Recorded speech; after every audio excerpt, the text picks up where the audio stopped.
Yeah, I was thinking earlier that she would be asking you to talk about your previous module on the Fourier transform, which, if maybe since it is not the topic now, I would like to invite you at a later time to talk about it, because usually when we have the forums with Kay, I'm doing something else. I have meetings during that time, and I could not concentrate on listening to the presentation that you have, and I think it's very important for neuroscience. So yeah, whenever you're ready with some, just let me know. Yeah, so I didn't prepare like a full-blown talk here or anything, but I did recently read this paper, which just really hits the nail on the head in my view. It's given me it's poured some gasoline on the fire for me in terms of motivating the research that I'm doing and why I'm doing it, and where I think AI, brain-inspired computing in general, is going or needs to go, or things that we should be considering. So maybe I could just kind of cover some of. Yeah, please go ahead. And I think some people later on will, be joining us on stage. Questions, or just talk openly about this. Does that sound like a decent plan? Actually, I don't know if he will take it, but I invite Jeffrey Shane Line here for this stuff, but I don't know when he will come. We are still setting a schedule for using photonics for neuromorphic computing. So yeah, I also had a quick read on the paper because I was just informed on the last minute about this. This is supposed to be my rest day today, but I think it's very, very interesting, and it's very vital to what you have been doing and what you are doing now. So I think that it's necessary because, as it says in the paper, the kind of needs that we have for power, for energy, for computing will be so much that it can consume the capacity of what we're producing now of the whole world. So they would like to, one of the reasons that they would like to push for neuromorphic computing. So that's what I read in the paper that they have. So that's why they are trying to make new ideas on how to do the hardware, and of course that includes photonics there, aside from having more advanced maybe memory stores than they tried to design years ago. So yeah, we would like to hear also what you can say about that. And I'm very curious, actually. Maybe we could not answer it now, but I'm very curious as to what stage are we in trying to look at the neuromorphic computing now. And I think there are roadmaps to that, especially of those companies who are into that, like IBM, Intel, and I think Sandia Labs.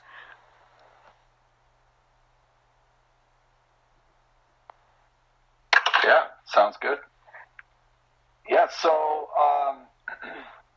kind of the main gist here is there's this big trend in AI that's been going on for a while, given the growth of compute resources in accordance with Moore's law. We've been on this path where we've just been kind of taking for granted that we're going to keep getting compute resources. I recently saw an increase in compute resources. I recently heard Boaz Barak give a talk at Harvard, and he was talking about people analyzing the field of AI as a whole, and the kind of economic compute kind of analysis that has been going on is it basically amounts to this notion that the more money we pour into AI, the more performance we get. The more compute we get, the more precision we get. We can build bigger and bigger models. We can have more and more parameters. And we can take on bigger and bigger problems. And that's kind of the mentality right now, is the more money you pour in, the more it keeps working. And so far that is working. Things continue to increase as a function of the amount of money we pour in. But there's a couple problems with that. The first is the assumption that this will continue, right? That it won't saturate. And then the other is one of the things that this paper above us is bringing out. There's this increase in compute performance as a function of over time. And they show, if anybody's looking at some of these plots, the first figure is super fascinating to me. The first figure, that there's 3 panels, and the top one is plotting computing performance versus the year, so time. And there's this big kink in the curve, and that's the onset of GPU computing. And so there was this, linear growth, according to Moore's law, this doubling, and then this big kink, and now it's doubling. So it was doubling every 24 months under Moore's law, and then now it's doubling every 3.4 months or so. And the models just keep getting bigger and bigger. And the performance just keeps increasing. And then the second plot here is looking again over a shorter time scale in time.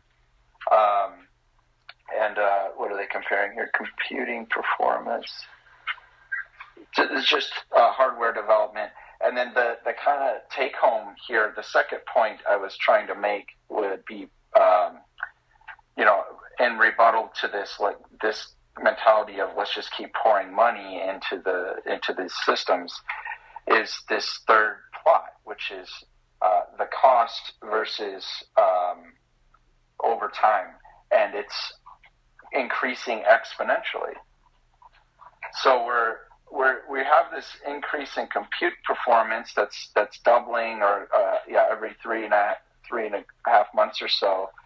But the cost is blowing up exponentially. So sure, we can keep pouring money in, but we're going to have to keep pouring more and more and more money to get more out of these models. And in this last plot, they're showing where GPT-3 lands, next to some of these other models. And just recently, I saw a publication from, I think it was. Sorry, I'm doing this from memory. From Google, I think, or DeepMind, where they're working on what they called a generalized agent, and it's basically just doing more of this. It's big models. Now they're multimodal models, and they just keep training these models with increasing numbers of parameters, and that's exactly what we're going to keep seeing.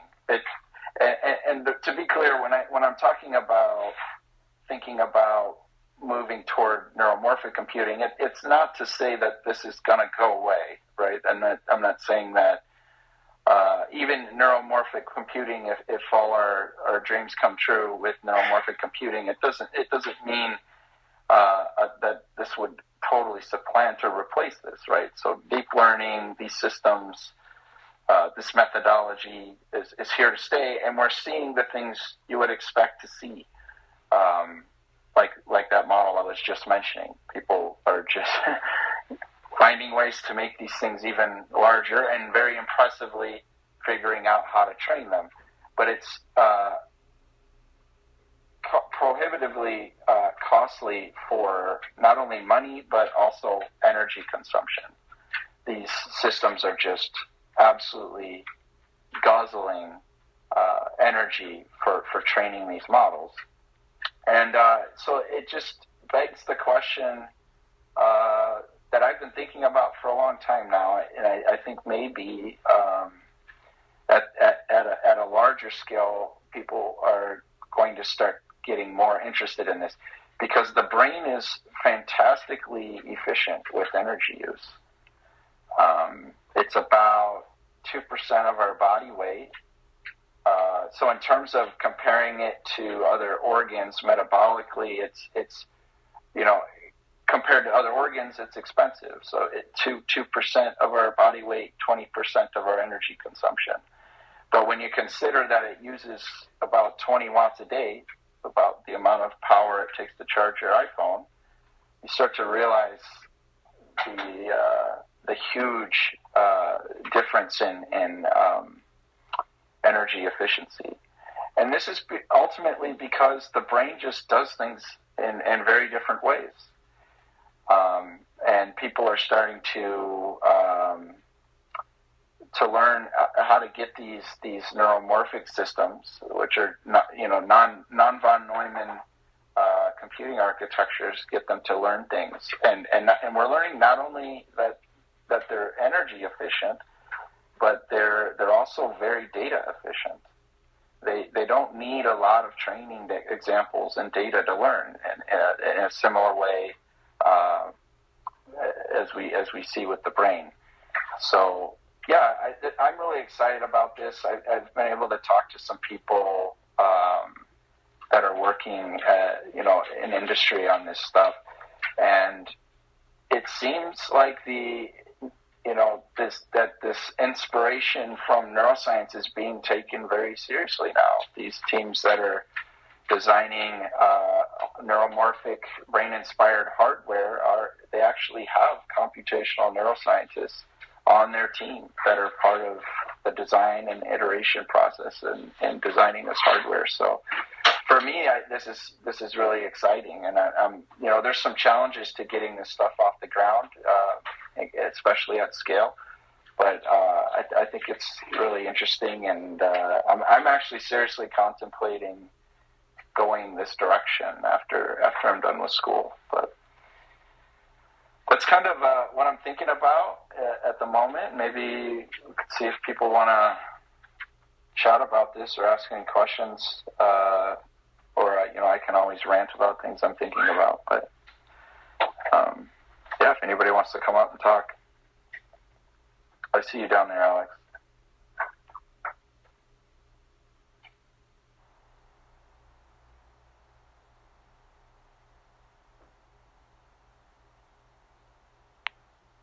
Yeah, Alex is here. Are you up here already, Alex?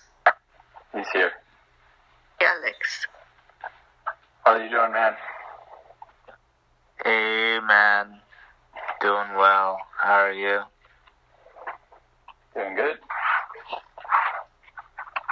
Yeah, so, I find this stuff really interesting. I think one of the main things to think about in terms of why these systems and potentially the brain as well are so energy efficient is this notion of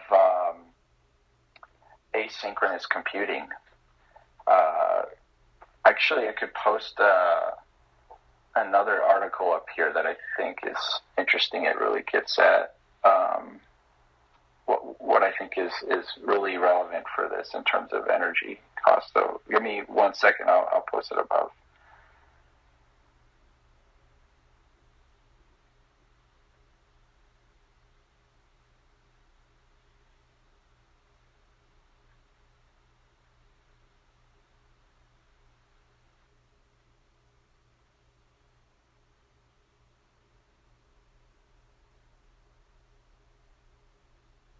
Yeah, welcome VTR and Rishi on stage, and Ihab, who's been there.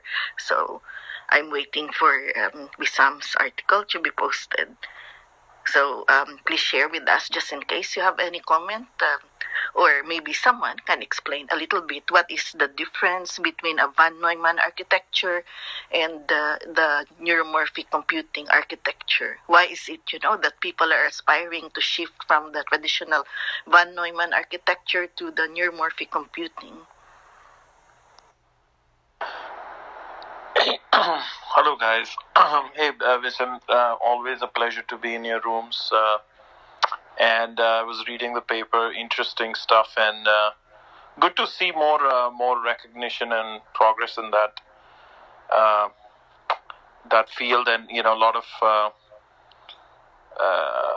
folks, like I come from UCLA. UCLA had a big neurocomputing efforts, but I don't know where they are at the moment. But yeah, it's interesting to see. And just to add to that, like I think you were mentioning the difference. I mean, there's a critical difference in terms of energy usage that you're talking about, and also where data, there's no distinction between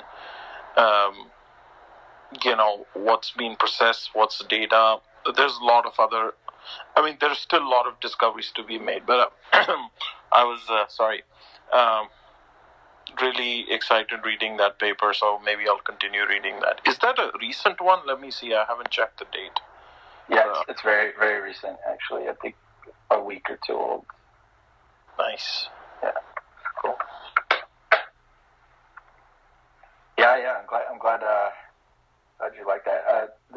There's I won't bombard you all with neuromorphic computing papers, but it seems to be publishing in this field is accelerating. So if anyone's interested, I can always back channel new papers. There's lots of examples of people building non-von Neumann architectures, hardware that implement more dynamic hardware versions of synapses and dendritic circuits, which I study in mice, the biological dendritic computations, and they're seeing lots of advantages.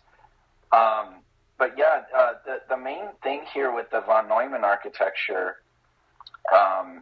generally the idea is that you have a processing unit. So that's something like, you're going to have a arithmetic logic unit and processor registers. You're going to have a control unit. So that's instruction register, program counter. You're going to have a separate memory.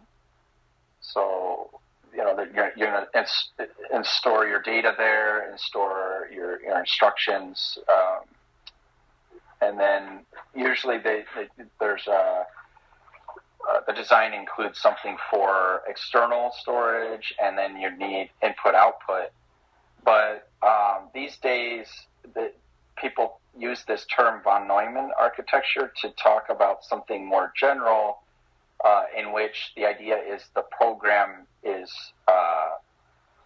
stored in the computer, and then it's fetched. Instructions are fetched.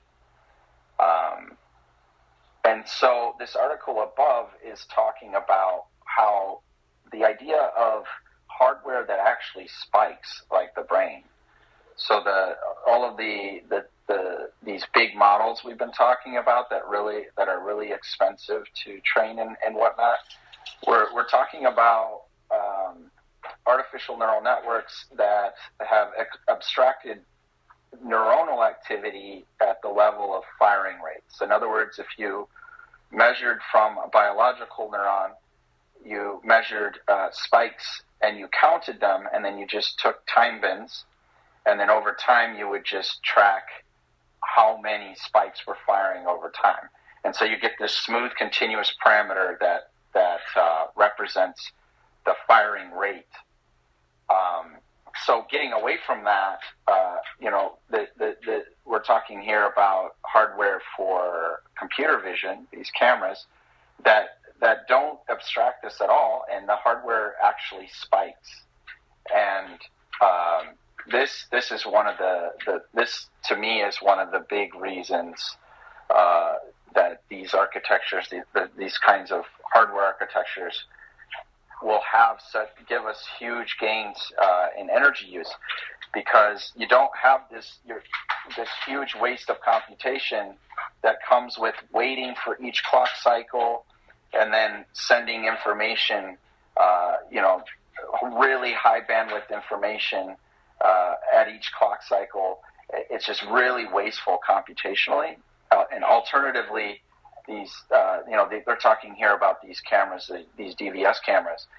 Every unit in the hardware has its own criteria for firing and makes that decision locally, and then does it when it's ready. It doesn't have to wait for a clock cycle. There's no clock, and there's a lot of other advantages these hardwares present for energy use. But I think this is a big one.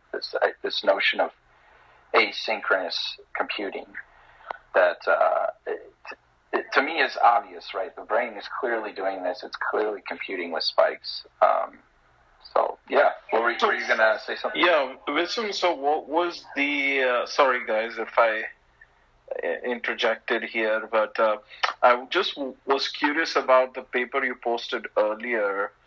Did it address any of the challenges that were, existing in prior efforts, like where some of the companies had tried it, and even some institutions actually are working at it? And this is more of, there are some challenges. I'm just curious, just to get a quick,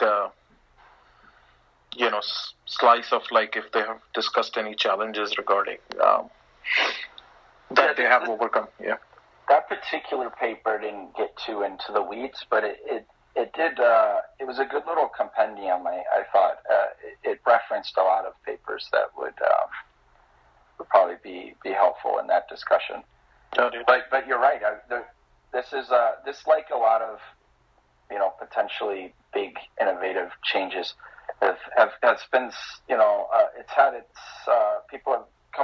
big companies have made runs at this before. There's some big failures in trying to develop memristors. But it seems like things are coming along these days. IBM in particular has been publishing a lot of papers with memristors and things. I think ultimately the thing that's really going to be hard is scaling this up to the point where they're competitive with these big ANN models that are all the rage these days. In other words, and the other thing is they're not fully non-von Neumann architectures, right? They're kind of hybrid right now.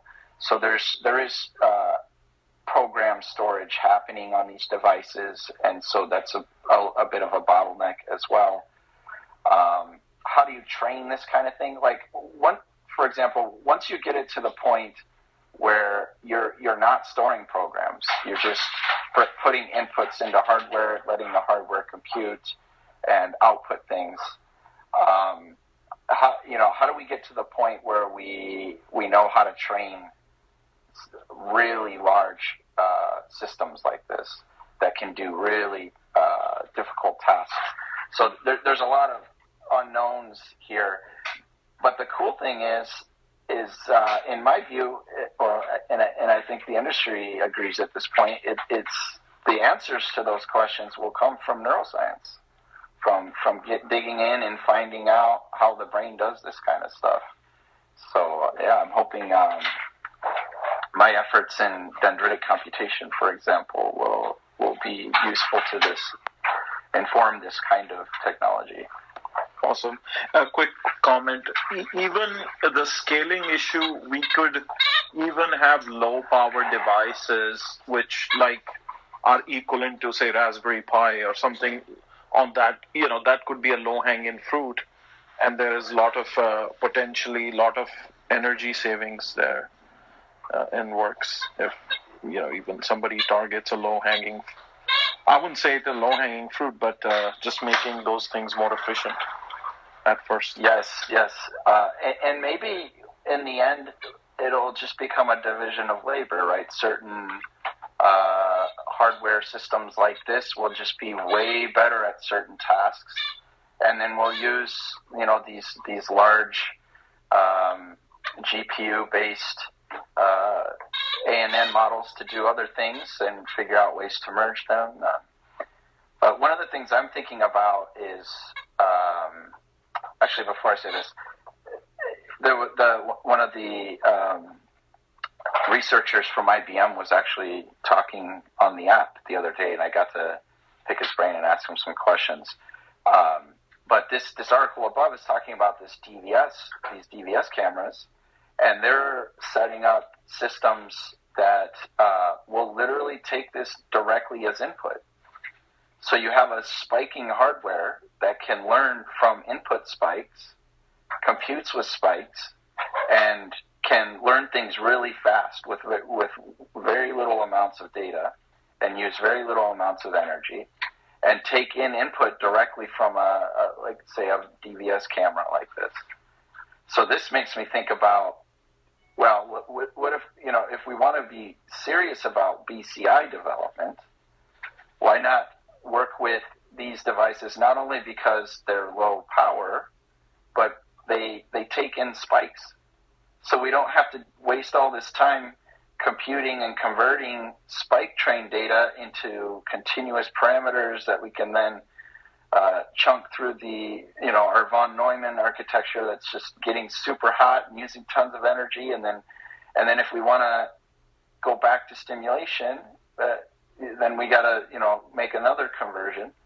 It might be better to just think about how we can get these types of devices working in brains. This is where my mind's going. But wasn't Numenta doing something similar a long time ago? Sorry, Rachuri, I'll just stop. You flashed a bunch of time with HTM. They call it HTM, but they had some actual. But I don't know. Maybe this is something. I would actually refrain from saying, making comparison at this point. But I think Numenta had some products relating to anomaly detection and stuff like that. But I'm not sure if this is. I don't know too much, but that sounds about right. It sounds like the kind of company that we'd be thinking about. This is and it's super applicable to robotics. Anybody that's trying to do these companies doing robotics with Neuromorphic that would be really interested in this. I'm curious. I'm catching up here, so I'm sorry if it's already been covered. In the manufacturing space, I spent about 9-10 years doing machine vision, and it's very common for us to have traceability and store the defective images just for warranty purposes. Like imagine your car's wheel falling off because someone forgot to put a bolt on it. So they talk about having too much bandwidth going through. Is this supposed to just compute on device, like you said? But I'd still think you'd have to have some sort of traceability or storage functionality where that might eat up these videos. Did they talk about that at all? Right now I don't think they're thinking about these as full systems that would do that, manage, the storage of videos and these kinds of things. Certainly we could think about how we could get these kind of systems to interact, but the main, the ideal idea here is that these hardware systems would work something like the brain, where we're not storing programs at all.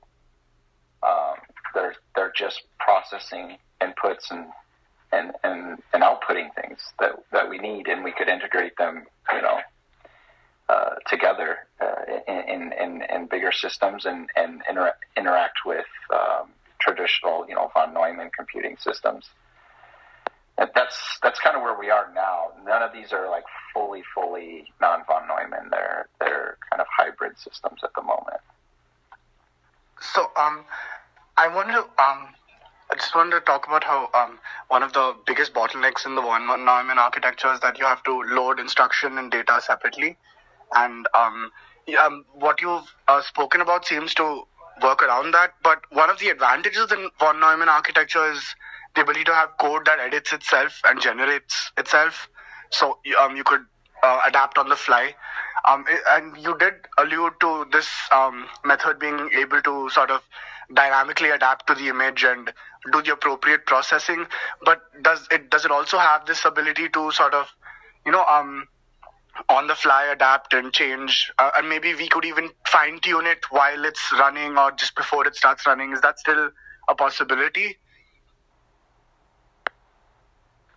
Yeah, I'm not exactly sure where we are with all of that. Are you thinking about this like a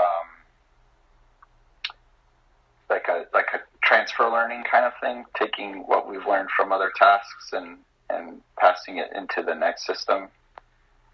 Well, I mean, that's one thing that you could do with von Neumann, because you could have code that edits the next piece of code and then or writes the next piece of code, right? And so, I mean, transfer learning or any sort of derived understanding that leads to a different process being used, right? And that's something that is possible because you first load the data and then you load an instruction and then you're like, okay, let's see what's in the data and then load another instruction based on what we need. And because you're doing it one at a time over multiple clock cycles, you're able to stop and think and like, oh, okay, maybe we should try this time. So if it's more reactive, where there's an image that maybe falls on a plate and then you're immediately processing that, there isn't time to stop and think, so to speak. So I'm just asking if there is a way to sort of tweak the process while it's happening, or if it's able to adapt and maybe in a way not generate its own code, but maybe decide which code to use, at least, if that's currently possible. Yeah, so I'm not working on these systems yet. So I'm coming from the I work with modeling the biophysics of cells and measuring from cells and trying to gain inspiration from brain circuits for, algorithms at this point that run on von Neumann machines. But I'm thinking about going in this direction. So I don't know too much about what those developing the hardware are struggling with. But I do know that they take the input from neuroscience very seriously when they do this. So that's why I'm excited about it. But yeah, maybe I can tie in that question. So if the brain, for example, suppose there's a piece of food in front of me. What is the mechanism by which the brain has multiple choices to decide whether to eat it or not, or to give it to someone else? So basically, given the same input, the brain can choose multiple pathways of operation or action. And how does that happen, and how is that translated into a circuit? If you could help us understand, please. How does the brain make decisions? Is that what you're asking me? Yeah, or even how does it have options given an input? Maybe not making a decision might be a more complex process, but just like how are the options presented at the physical neural level? Yeah, that's a good question. So, I mean, all I can say at this point is there's lots of theories about how this works, and you would be surprised how much of this stuff. It's amazing how much we know, like especially at the molecular level in the brain. But then you'd be really surprised how little we know when it comes down to actually saying every step of a really complex process like this. But I can talk about some of the theories that people talk about here. One of them that's more recent has been put out by Jeff Hawkins. He talks about the 1,000 brains theory. And this is about cortical processing. The idea is that the cortex is made up of these columns. We can break that down if it's of interest. But the idea is each of these columns is about 100 to 150,000 neurons or so. And traditionally, people used to think about these things as processing really low-level features, kind of like the processing layers that you would put into your PyTorch neural net, your deep CNN model or something like this, and that these different parts of the cortex are linked up hierarchically, and they're extracting features and passing features to each of the next layers. And with this kind of model, the idea is higher order features, like whole object representations, for example, would be something that gets bound together at the very end of such a deep processing layer. What Jeff Hawkins is proposing and is supported by neuroscientific data is that actually each of these layers, even early, what we consider to be early processing layers, like in V1 in the visual system, are capable of building models of entire objects. And so you get processing like this happening all over the brain. And then he talks about it in terms of a voting system. So these different areas of the brain are processing whole object models, largely multimodal, almost everywhere. For example, you look at the somatosensory system, there's auditory information, there's visual information there, and there's motor information everywhere. And so these things then compete for resources like working memory space. And he talks about it like voting. And he talks about dendritic processing playing a role in which parts of the network actually get the computing done first and get access to these resources. But talking about how volition, decision-making processes like these work right now is what cognitive science is really trying to get at, and the good neuroscientists are thinking about the biology and the cognitive science at the same time. And I'll spare you the spiel about the main crux of what I think is important here is, for neuroscience, is learning how to align animal behavior with the circuitry correctly, and then in terms of applying it to AI, getting proper alignment between learning in animal models and learning on machines, and then finding the isomorphisms between neural circuits, biological neural circuits, and what's going on in our simulations, our simulated networks. And so, I can't answer your question directly or definitively in any way, but people are thinking hard about this. But thank you so much. Thank you. Just show a picture of the circuit diagram of a brain, even from animal models, and people will get it, how complex that is. Yes. I think we don't have enough information yet about how the brain centers communicates when it comes to higher brain function, personality, logical thinking, logical abstracting, reality testing. We don't have any clue till this moment how this works. Yeah, and just to kind of emphasize that, a lot of these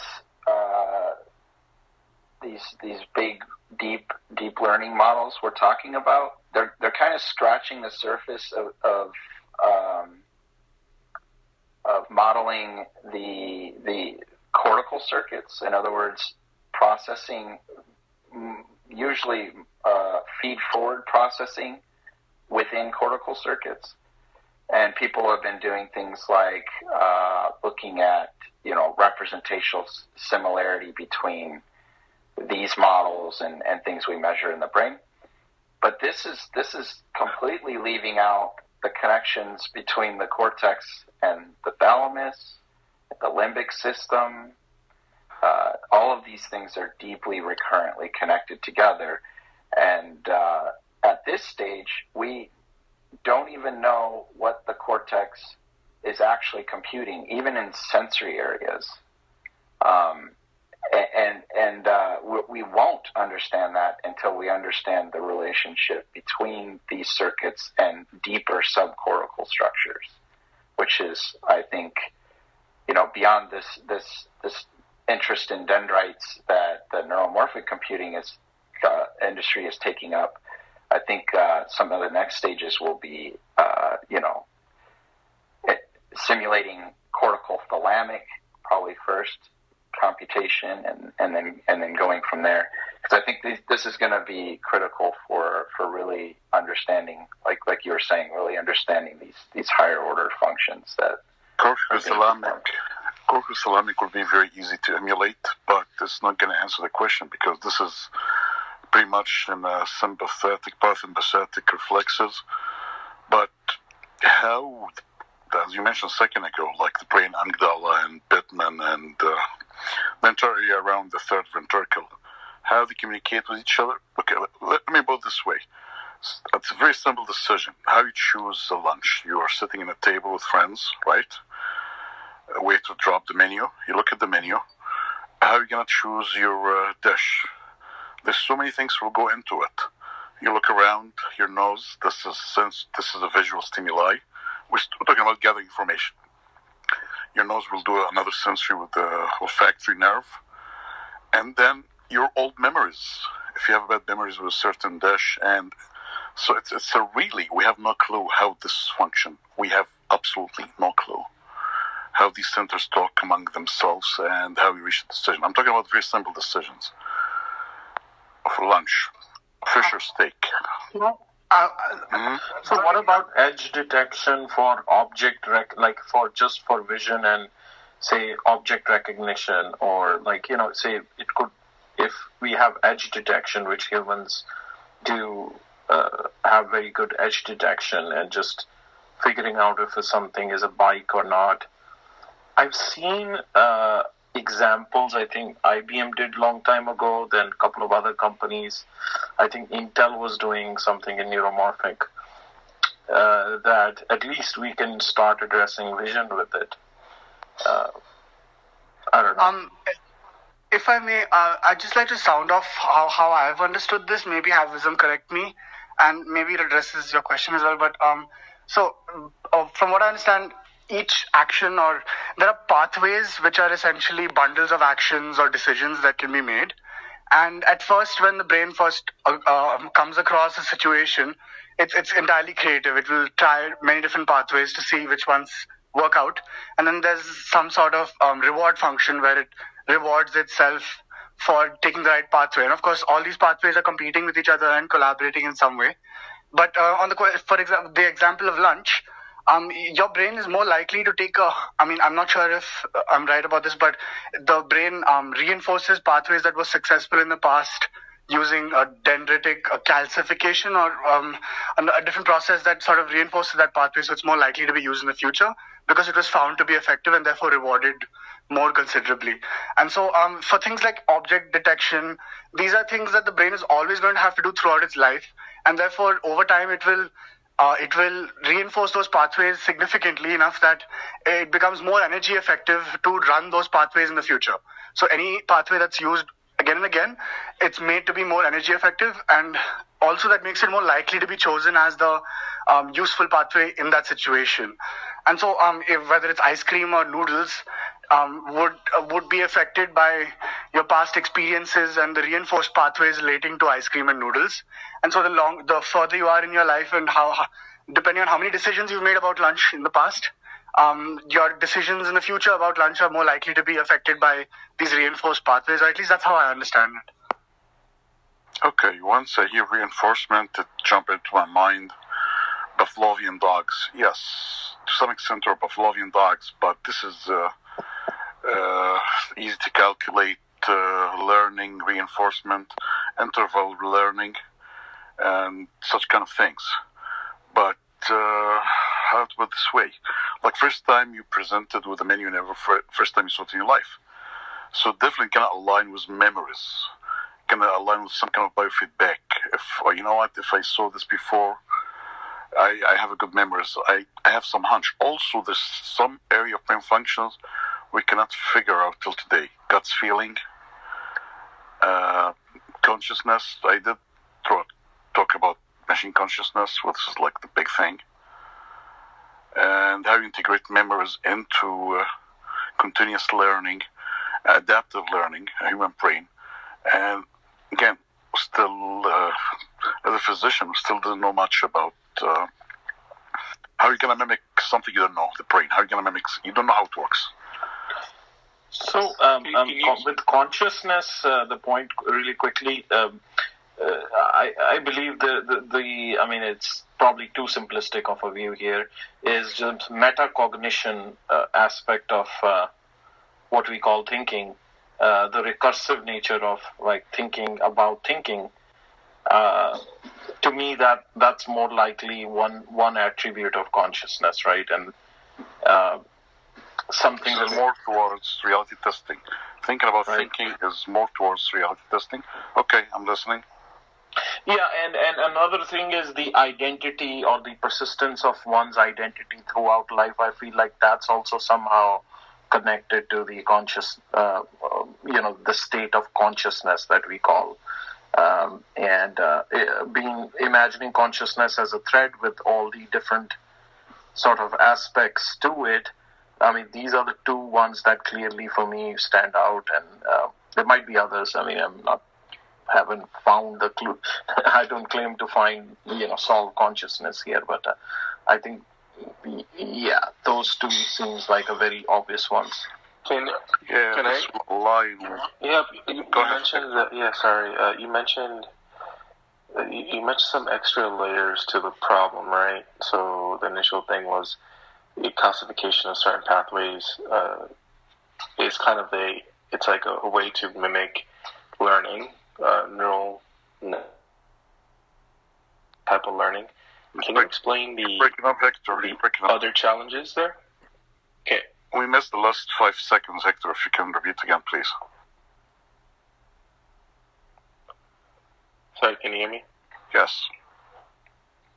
So can you explain those other challenges? So, like, what are the other pieces of the puzzle that's missing when it comes to, like, the higher level functions that people observe in the brain? Because I get the neural net. It's kind of like a simplification of, how, these kind of like artificial neural nets are learning things. But what's the higher level? Is there a way to understand what's really happening besides just like basic learning? So I think I can illustrate. I keep talking about, for example, a given piece of cortex, even in a sensory area. When I say something like, we don't know what it computes, it seems like maybe we do, because we can do things like image processing with the deep learning model and bake in some implicit biases that are based on the brain and find representational similarity. And the thing I would say is certainly the brain and certainly the cortex is doing more than representing things, right? So the way I try to think about this is when I'm examining a circuit, I work at two levels. Subcellularly, so I look at these larger output neurons in a given cortical area. I look at them subcellularly. In other words, I'm looking at what's happening in their dendrites, not just their firing patterns in the cell body. And the other spatial scale I pay attention to is these cortical columns. So within one categorical column, which would be, something that gets abstracted as a layer in a neural net. This thing is laminar. It has layers, and it has different circuit topologies in each layer, and they're interconnected in different ways. There's different types of cells within each layer, different densities of cells, different densities of connectivity. So when you're examining a circuit like that, at that level or any other level, but let's just think about it at this level for now. The question you should be asking isn't what is being represented. It's not just what are the inputs to the layer, it's not just what are the bottom up inputs to the layer. You should also be asking where is it projecting? Where is it go? What is it sending information to? And of those areas it's sending information to, is it getting information back or not? Because even at the level of one cell, this is the information you need to understand the cell or the circuit as a decoder of information, not just an encoder of information. And this is what I mean by we don't understand these things. So, in other words, if you make a feed-forward model of sensory processing, I'm not surprised that you're going to find representational similarity. This is not the same as computing the same. When we look at images, we're not just breaking down edges and identifying objects and segmenting the image. We're assigning meaning and salience to parts of that image. We're embedding those meanings, objects, into context. And we're understanding things about the image, and we do it almost instantaneously. It's just a very, very big difference between the kind of general intelligence that's being implemented by brain circuits and these kind of task-optimized, especially in the feed-forward model case, things that we're simulating. Well, we saw one quick thing, that the image recognition I would say, is not as similar to as somebody doing proofs, sitting down and doing mathematics and solving a proof, right? That requires a bunch of steps, and then those representations, even though if you got a scanning image of where active regions in the brain, it's very difficult to kind of know what's going on, and so hence your point. Isn't that the context of what's happening in a scene? Like the vision to me seems like at least first the edge detection happens, and then everything comes along for the ride, and all the sense making, or is it not correct to think that way? I feel there are two different ways the brain, or maybe several different ways the brain does what it does. Yeah, it's not that isn't happening. It's definitely happening, and it's not that the circuit doesn't compute things in a hierarchical way. We know that there are lots of cases in the brain that match up with these kinds of models. The brain is certainly capable of doing this. This is the other thing I like to point out to kind of make this case. People in computational neuroscience like to focus on things like entropy, right? We're talking about information processing happening in the brain and moving between modules in the brain. And in the case of the visual system, for example, people talk about this information bottleneck that's happening. The thing I like to point out two things. One is, along this same informational bottleneck, along that same path, there's an increase in structural and molecular complexity. The other thing I like to point out is that for every fiber going forward in these circuits, there are 3 fibers coming backward. So the backward pathways outnumber the feed-forward pathways 3-1.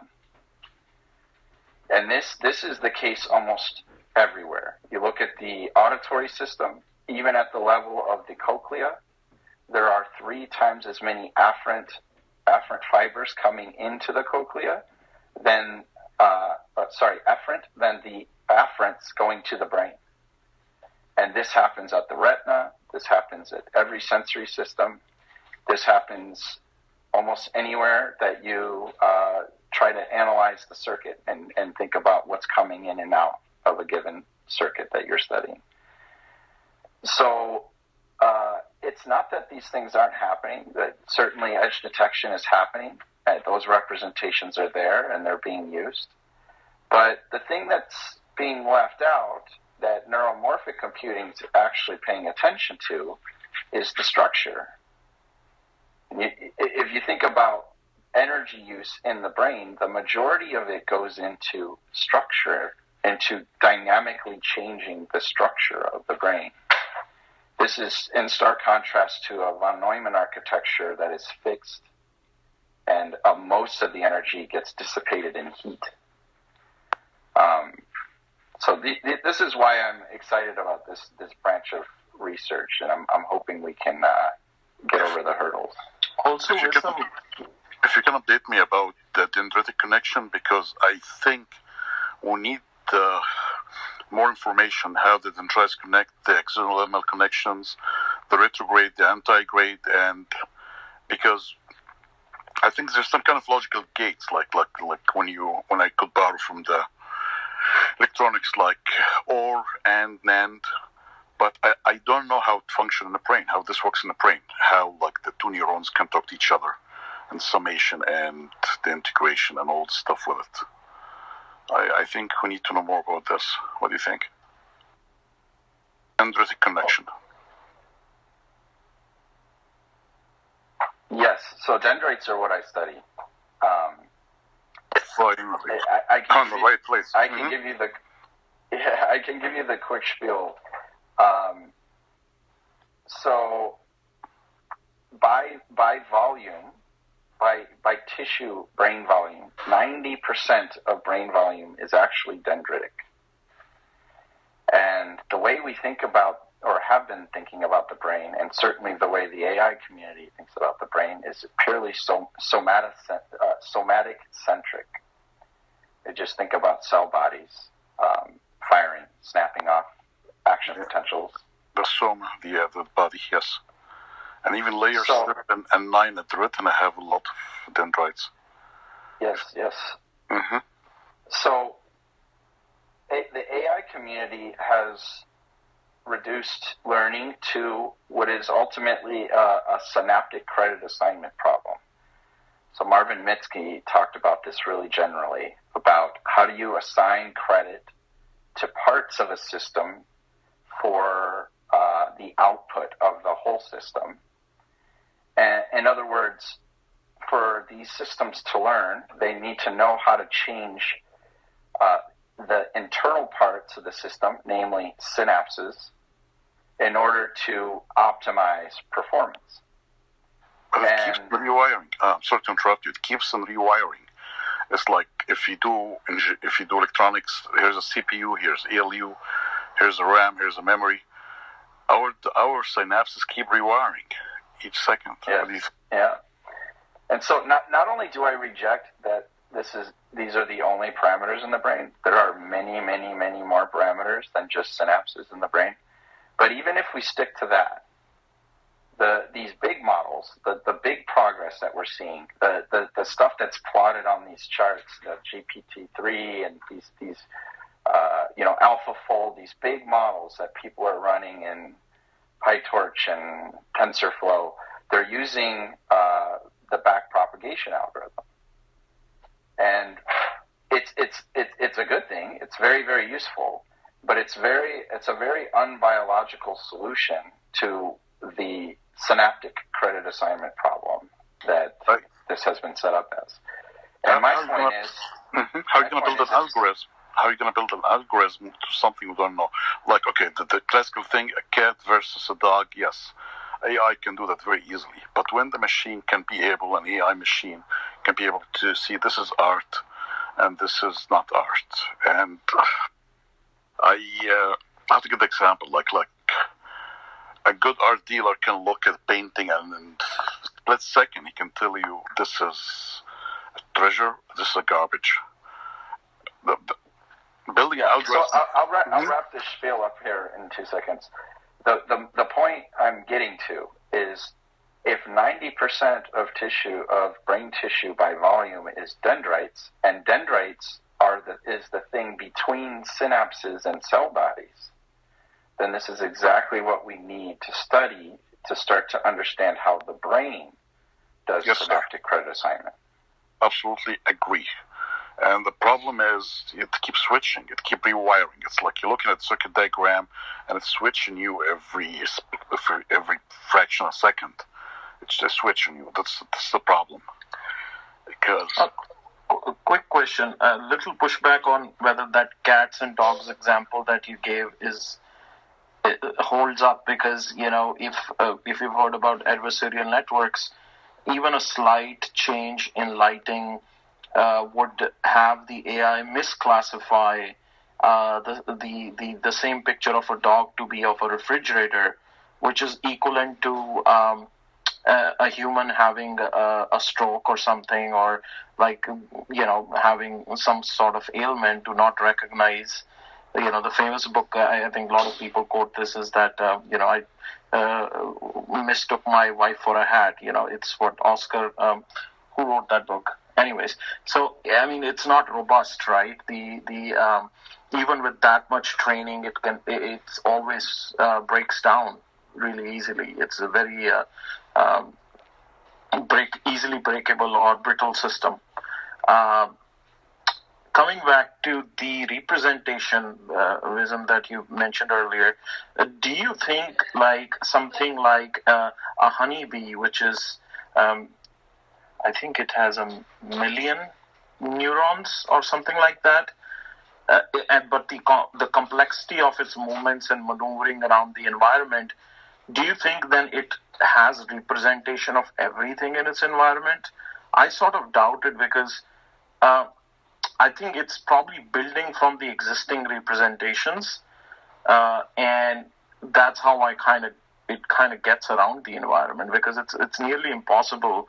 And that's what the AI community gets wrong, is they are trying to represent everything in their models, and you need enormous amount of memory for that. Whereas honeybee with less than 1 million neurons is sophisticated movements it can do in its environment. Just would love to know your thoughts, anybody's thoughts on that. Yeah, if I think I understand what you're saying, I agree with you that, it's not, I don't study evolution. I saw Leanne was here. Yeah, she's still here. She'd probably have more insightful comments about this, but, there's a lot of work in evolution that shows that the development of these systems isn't about verticality necessarily, accurately, perfectly representing the environments, but rather representing things efficiently that are effective for survival, right? So the honeybee is using its sensory systems to represent what it needs to survive. I think, there's that's kind of a thing, a tractable thing that AI with the current paradigm can work on, as it is. Like, you don't need neuromorphic computing for this, thinking about, the best way to represent things efficiently. I think there's a lot to learn from studying these systems and how they do it. I saw a question in the chat, which was great, something along the lines of, how would neuromorphic computing help us understand dendrites? And I would just point out, it's the other way around. Understanding biological dendrites will inform our architectures for neuromorphic computing, and that's already happening. And from what I understand from the people I've talked to, it's kind of the hot issue now. They're thinking about how to leverage dendrites in these architectures to get more powerful and efficient computing. Could you explain the difference between, because I thought dendrites were part of the neuron. Can you explain how it's being separated in your research? In my research? Yeah, you said that you study specifically the dendrites. How is that, how is it distinctive in this function from the full neuron, and how would a neural net not incorporate, the same type of functionality? So one of the big ones that jumps out, one of the things I'm thinking about is we've been talking about these cortical columns, and let's try to get a little bit of a mental visualization here going on. The neocortex is what we're talking about. It's the very thin outer layer of your brain, which in mice it's about a millimeter thick. I know mice brains better than anything. And humans, it's about 2 millimeters thick. And if you were to pull it off and just lay it down flat on the table or something, it would be about the size of a dinner napkin or something like this. And then if you were to pick it up on edge and look at it, it's laminar. So just imagine this dinner napkin being 6-ply or something. You could pull 6 layers apart from it. And so if you were looking at it on edge, you would see these 6 layers that would have different cells and different densities of cells and circuits within this layer.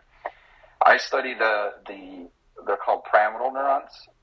These are the main excitatory output cells in almost any given area of the brain. These are actually 80% of the cells. I study the biggest ones, the ones that have the cell body deep in layer 5. There's some in layer 6 as well.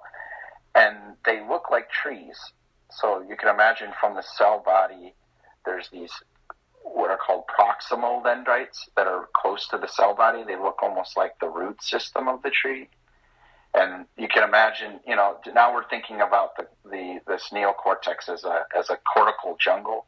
So the cell body and these proximal dendrites, this root system, are at the bottom, at the forest floor.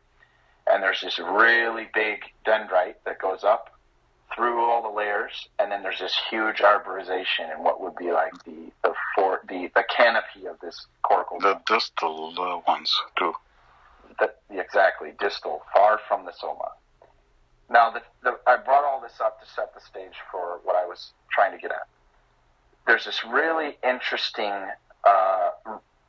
canonical, in other words, repeated circuit motif that we see all over the cortex, wherever you're looking. And it's this segregation of different types of inputs spatially. In other words, if you're in the canopy in layer 1, the very top of the top of the neocortex, where there's a bunch of dendrites, these dendrites receive inputs from top down, or from other cortical areas, or from higher order areas that are subcortical, will project to these dendrites. And the cell bodies get more bottom-up information. So I studied the auditory system, so things like sound representations, sound processing from the thalamus will target the cell body. So now you have, within single cells, a spatial segregation of bottom-up and top-down information. This kind of stuff, unless you get into some real esoteric, bio-inspired AI model kind of things, this isn't happening in PyTorch. This isn't happening in TensorFlow. So right there, we start to get this picture of single neurons as complex computers that can separate things like information, higher order information from sensory information within single cells. And these dendrites are very computationally powerful. They not only do they have all these interesting integrative properties, but they have a bunch of active properties. In other words, they can spike in their own ways. There's like 3 main different types of spikes that happen in dendrites that people talk about. And the thing I'm concerned with is whether some of this activity happens completely independently from the soma or not. There's actually a recent paper in Science that kind of stole a little bit of my thunder in that I wanted to be the first to show this. But they did it in the amygdala. For what it's worth, I can try to be the first to do this in the cortex. But they're showing that there's, within single cells, plasticity compartments. In other words, just think about what that would mean if the dendrites that are innervated by top-down information can independently modulate their plasticity, independently of what the cell is outputting, independently of what the bottom-up sensory information is. This kind of thing is not being captured at all in these mainstream neural networks. And to me, this is very important for understanding how these circuits, these cells, are able to encode things like meaning and causality, things like this that just aren't captured with the standard models. So, Wisam, how would, that's super interesting, how would somebody go about testing like an end-to-end, like when dendrites are independent of the input, say for example, top-down approach, when say an organism is trying to do something like, it has, I would imagine like a top-down sort of approach where these higher level, representations or structures in the brain, like a hierarchy, would kind of act upon and have, some sort of lower level effect, and then be bidirectional, like both ways. But then if you focus on a single dendrite or a group of dendrites, I'm just wondering, like, how would that be, like, what would that do for, say, computation in general? Like, if it's independent of the input, but it's networked within an environment where it's like interconnected environment, can you pinpoint specifically, to a certain degree perhaps, like the cause and effect? But I'm kind of lost here. But yeah. So are you asking how I'm testing this? Yeah, how would somebody go about? Yeah, how would like you guys would do, like set up an experiment to isolate an area, and then and then the next question is, what would that do for computation, right? I mean, like traditional computation. So I'll answer the second question first. Mainly, I think there's a lot of things that go missing. Just a handful of things that I think this matters for. Continual learning, multitask learning. Numenta just put out a paper that combines intelligent synapses, which is Surya Ganguly's work, with active dendrites, and they are able to do things like perform really, really well on continual learning and multitask learning at the same time. One-shot learning or few-shot learning. There's really, really cool papers showing a particular type of dendritic spike called the plateau potential that has been shown in the hippocampus to implement one-shot learning of place field coding, for example. So I think that's another thing that this can help with. And the big thing that I've seen the least amount of work on, which to me means maybe I should be working on it, one step at a time. But I think the big thing that's being missed here is the ability to learn independent feedback weights. So what people have been doing, there's this work with feedback alignment. There's many things to be upset about with the backprop algorithm, but one of the things that people complain about is what's called the weight transport problem. In other words, you're backpropagating errors through the same weights that you're using in the feed-forward network, which is absolute insanity if you're trying to map this to biology. It just doesn't happen that way. So the rebuttal to that has been feedback alignment. In other words, look, we can randomize the feedback weights and we can still get alignment. We can still learn. And what they find is that the feed-forward weights will align to the inverse of the feedback weights. And people have even done things like implement inverse rules for the feedback weights, which is just kind of circular reasoning, right? Like if you fix the weight, they act like attractors in a recurrent network, and the weights will, fall in line with whatever you fix the feedback weights into. But this just misses the point. You're missing all the power you would get by having independent learning rules for things like context, for things like,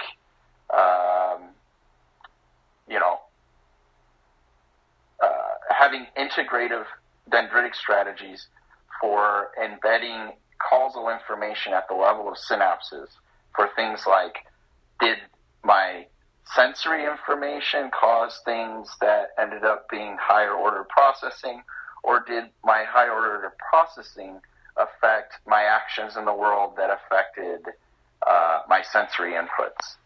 This kind of information coding that could be happening even within. Actually, with the nerve, with the sensory motor nerve, like sensory motor or mixed nerves, the cochlear nerve, if you have something off with the brain, I'm getting psychiatry right now, you start seeing hallucination.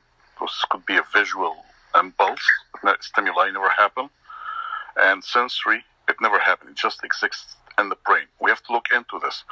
Also, I want to borrow electronics engineering hat right now. I want to switch hats. If there's a way you can design an experiment or have some kind of signal tracer so you can follow the action potential, start at this neuron and it transmit to the other one, and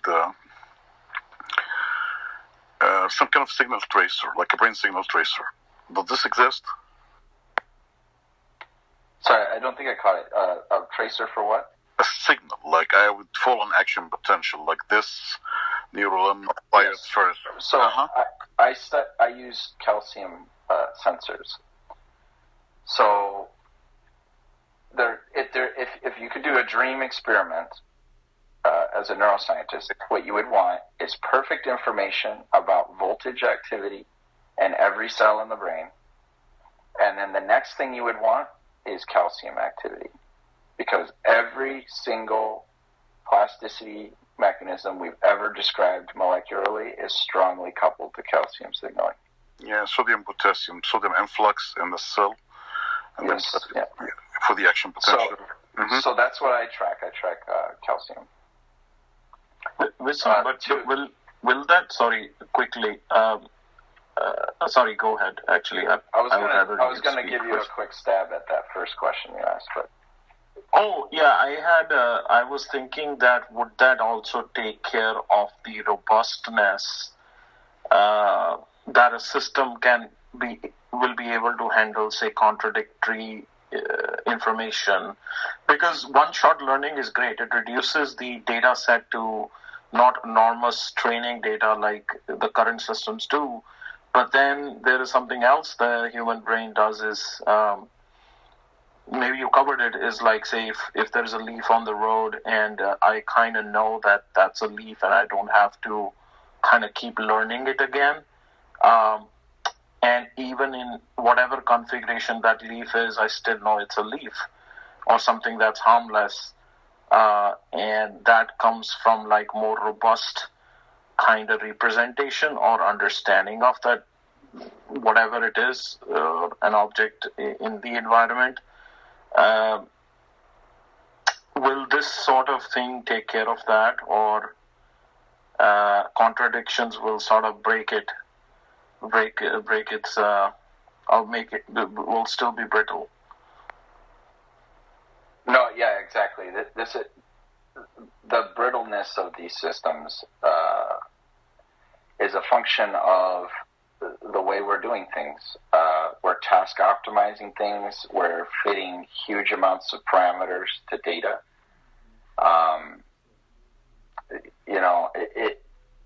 If there's some sort of relevant analogy in the brain to cost functions, it's a very abstract one. Let's just put it that way. This I think getting closer to the way the brain does things will get us past this kind of brittleness, where people have talked about, adversarial examples in image processing and things. I even looking at this new stuff, daily, however the kids are saying it these days. It does something that looks like extraction of semantic information from images and things like that, but it's very brittle as well. It's very brittle semantically. So this is kind of what I'm getting at. I'm thinking about what general intelligence is, and I would say it's necessarily autosemantic. It's meta-contextual. It's autodidactic. And so I think all of this complex dynamic brain structure is doing a decomposition of semantic information. In other words, in some sense, it means something to receive an input on your distal dendrite, let me personify a neuron. It means something different than getting input at your soma. It's this spatial decomposition of semantic information that I think is something we should be paying attention to. And I keep talking about subcellular because that's what my experiments are on. But this is happening at all spatial scales in the brain. Right. So thanks. I was trying to wrap up the room around midnight-ish here. It's midnight for me. But I'll just say something quickly about your first question. Earlier, I was talking about the importance of aligning animal behavior to circuits in an animal, and then aligning animal behavior to learning paradigms in AI, and then aligning the circuits between AI and the animal. So this is what I'm doing. I'm trying to do this very carefully. The first key piece of my strategy is to get away from what we've been doing traditionally with calcium imaging, which is to use transgenic mouse lines to express GCAMP in lots of cells. Now, there's advantages to this. People have made amazing microscope systems, have perfected imaging techniques such that we can get thousands of neurons within a single field of view, and we can get this really rich population information at single cell level. And this is very powerful.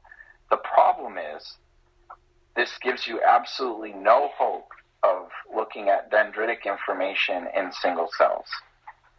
So the first part of my strategy is to express GCAMP, and I'm the latest GCAMP sensor. I'm using GCAMP 8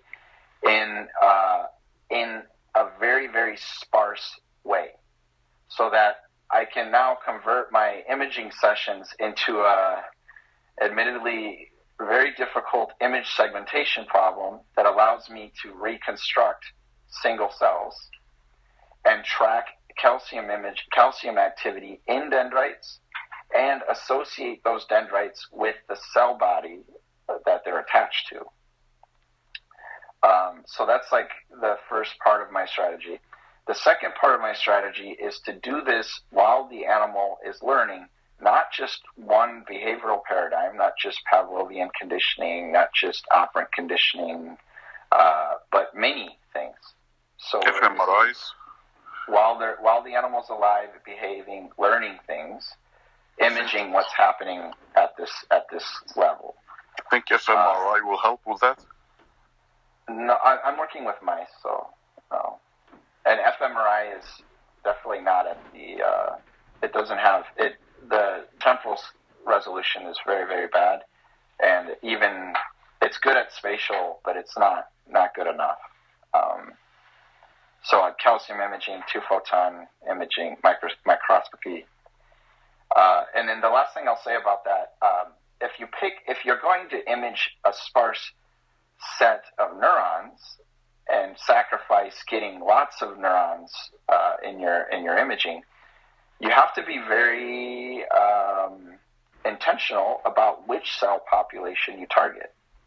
I'm working in the auditory cortex, and so I am using viral strategies to get cells that are projecting to what's called the striatum.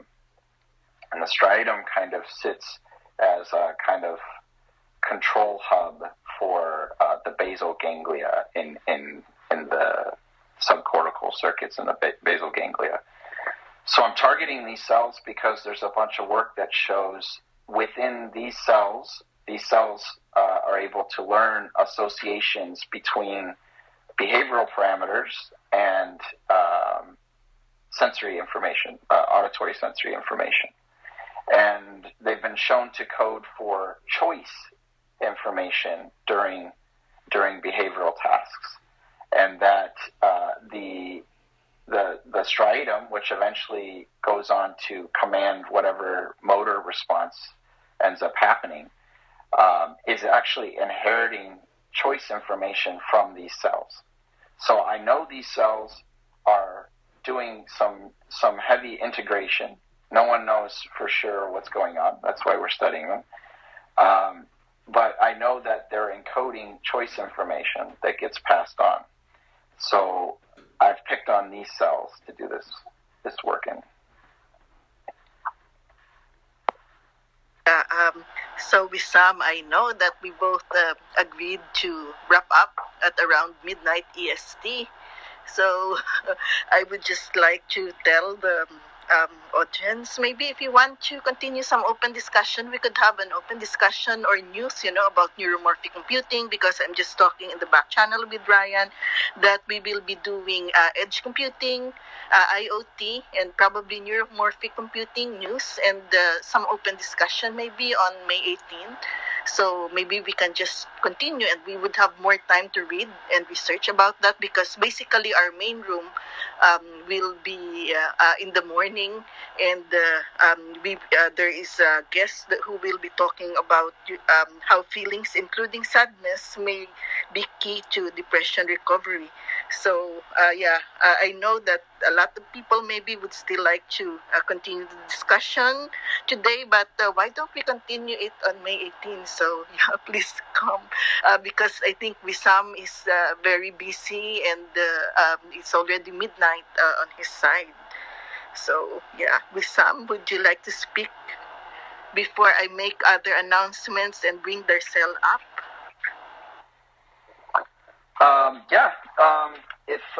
Thanks for coming and asking questions. I really enjoy talking about this stuff.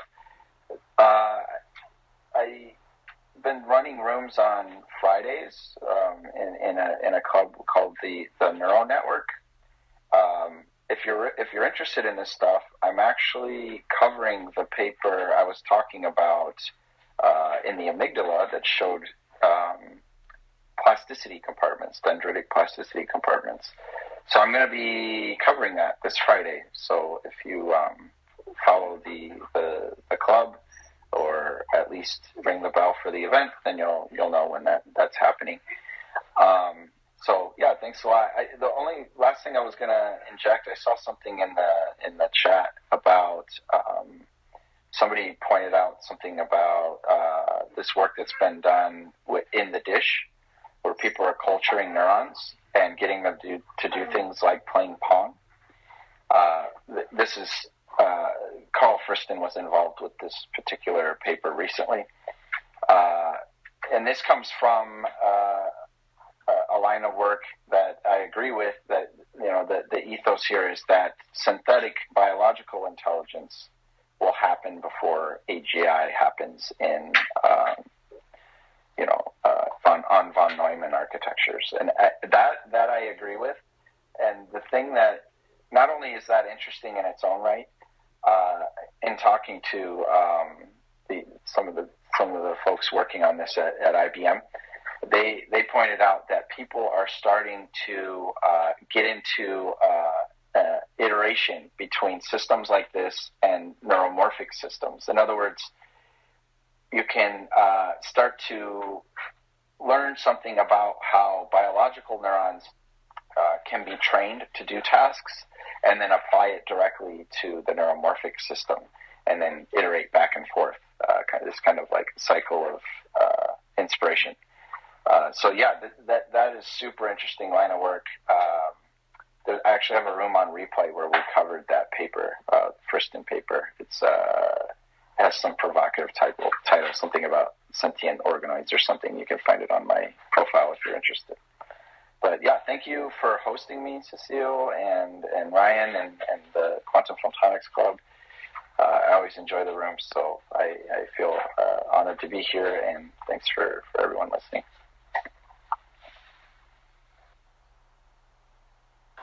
Yeah, thank you so much, Wisam, for being our in-house neuroscientist here in quantum photonics. Yeah, so I would just like to announce the next room we will have tomorrow evening. There's a guest who's coming here who is trained, and he will be talking about the personality spectrum. Are you an outlier or are you a complier? So yeah, please come to the room that we will have. And then on the May 19th, we will have a room about Nikola Tesla. And towards the weekend, we will be having a room with the London Futurist Chair, David Wood. And after that, there's the longevity talk. And on Saturday evening, Garrett Lisi will be here to talk about Lie algebra. So yeah, please check out Quantum Photonics and come to our rooms. And also, Wisam, I'd like to ask you, what time is your room coming in on Friday? What's the time that it will start? I just pinned it up here. We try to be consistent and run the rooms 5 p.m. Eastern time on Fridays. Yeah. So this is the event here.